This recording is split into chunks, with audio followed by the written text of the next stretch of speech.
अस्सलाम वालेकुम स्टूडेंट, मेरा नाम सर MB खान है। मेरा आज का लेक्चर साइंटिफिक मेथड के बारे में है। यानी अगर आप किसी चीज़ पर तहकीक कर रहे हैं तो उसका साइंसी तरीका क्या होगा।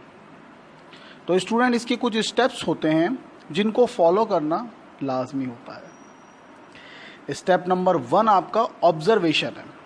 यानी जब आप किसी चीज़ पर तहकीक करते हैं तो सबसे पहले उसको ऑब्ज़र्व यानी कि उसका मुशाहिदा करते हैं रोज़ाना की बुनियाद पर, और उसके मुतालिक तमाम मालूमात इकट्ठी करते हैं। मिसाल के तौर पर अगर आप चाँद पर तहकीक कर रहे हैं तो आप सबसे पहले इसका मुशाहिदा करेंगे, रोज़ाना की बुनियाद पर चाँद को देखेंगे। भाई अब क्या देखेंगे कि चाँद कब बढ़ता है और कब घटता है, क्यों बड़ा होता है और क्यों छोटा होता है, चांद रोशन क्यों है, कब और किस वक्त आसमान पर कहाँ नज़र आता है। इसके अलावा आज तक चांद के बारे में किसने कब क्यों और क्या कहा, ये सब चीज़ें ऑब्जर्व करनी पड़ेंगी। तो स्टूडेंट, ये थी आपकी ऑब्जर्वेशन। ऑब्जर्वेशन के बाद आप अपने ऑब्जर्वेशन की बुनियाद पर मफरूज़ा कायम करते हैं, जो कि क्या कहलाता है स्टूडेंट, हाइपोथेसिस कहलाता है। अब ये ज़रूरी नहीं है कि आपका पेश किया गया मफरूज़ा सही हो। इनमें से कुछ मफरूज़ात सही साबित होते हैं और कुछ मफरूज़ात गलत साबित होते हैं।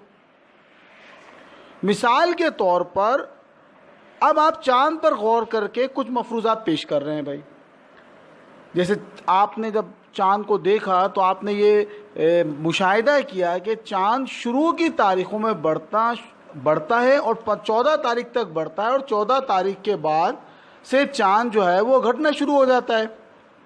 अब यह जो आपका मफरूज़ा है ये बिल्कुल सही है, लेकिन आपने एक और मफरूज़ा पेश किया कि चाँद जब पर इतनी ज़्यादा आग होती है जिसकी वजह से वो जलता है, रोशन होता है।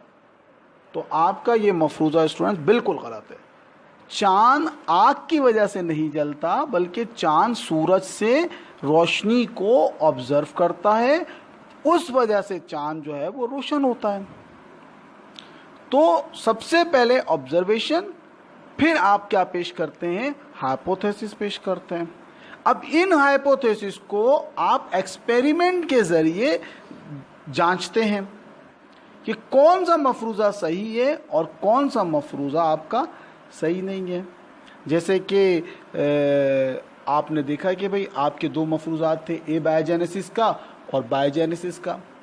तो दोनों मफरूज़ात इस तरह से थे कि भाई एक ने बोला कि जो है वो नॉन लिविंग से लिविंग पैदा होते हैं और दूसरे ने बोला लिविंग से लिविंग पैदा होते हैं।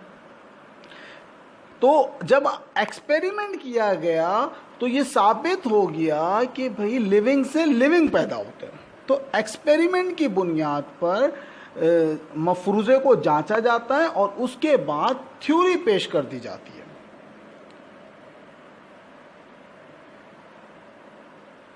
अब जो इसका बात को मुख्तसर करते हैं, बात बहुत लंबी हो जाती है हर दफ़ा, इसको मुख्तसर करके आखिरी स्टेप पे आते हैं। इसके अलावा भी और भी स्टेप्स होते हैं, लेकिन हम बस जो आपके ग्रेड 10 के लेवल के स्टेप्स हैं उसके ऊपर आ जाते हैं। तो आखिरी स्टेप स्टूडेंट, थ्योरी के बाद आपका जो है वो आपका जो स्टेप है वो है साइंटिफिक लॉ। अब साइंटिफिक लॉ क्या होता है? साइंटिफिक लॉ एक ऐसा बयान है जो कुदरती मज़ाहिर को तजुर्बात और मुशाहिदात की बुनियाद पर वाज़े करता है। जो कुदरती मज़ाहिर को तजुर्बात और मुशाहिदात की बुनियाद पर वाज़े करता है। जैसे न्यूटन का लॉ है, जैसे लॉ ऑफ थर्मोडायनेमिक्स की बहुत सारी इसकी मिसालें। इंशाल्लाह ताला आप आगे चलकर इसको थॉरली जो है वो लॉस को, साइंटिफिक लॉस को पढ़ेंगे। ओके स्टूडेंट्स, मेरा ये लेक्चर यहीं पर इख्तिताम पजीर होता है। उम्मीद है कि आज का लेक्चर भी आपको बहुत अच्छी तरह समझ में आया होगा।